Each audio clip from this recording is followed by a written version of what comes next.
Hey there, welcome to this episode, and today I want to show you around the physical unit itself. So on the top here we have what I'd call the user interface with all the knobs and the pads and stuff. I'm going to go further into that in another episode, but I want to be able to flip this thing around and just show you the inputs and outputs. So if we take a look at the top right hand side here, you'll see where the SD card goes in. I'll just pop mine out a little bit, hopefully you can see that. And you'll notice I'm using an adapter for mine because it's a 128 gig micro SD card.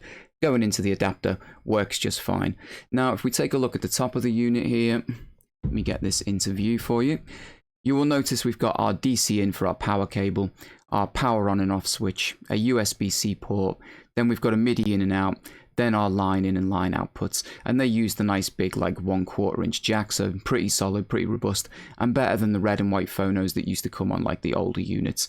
Now we've also got a Kensington lock here as well, which is pretty handy. If we take a look on, let's take a look at the bottom actually. So if we take a look at the bottom here, we can see the other inputs that we've got. So technically you've got line inputs on the back, but you also have one on the front. And this one is going to be more suitable for your like microphones and guitars. Of course, you could run other things through it. You could, take audio from your iPod or whatever. But you can do all of that kind of stuff. We've got a switch here to switch between the input modes. And then we've got a little gain knob here for, of course, adjusting the input volume. If it's too loud, you can adjust it.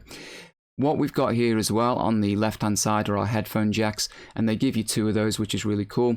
One, because it means depending on your headphone type you don't need to worry about the adapter. We've got the 1/4 inch and then we've got the 3.5. But the other thing with that is that you can technically output from one of these, so you could be using it to record a line out somewhere and also still be listening to your headphones on the other port. I've tried it and it works, so it's pretty cool. Now if we take a look at this side, nothing to report here, but I just thought I'd show you it while we were looking at the unit. And then underneath, I might have to tilt this into the light a little bit, you will see that what we've got is our battery compartment here, and it takes 6 AA batteries to run this thing. So that is pretty much a look at the physical unit itself. Let me just pop it back down here for a second. And it's a nice solid unit.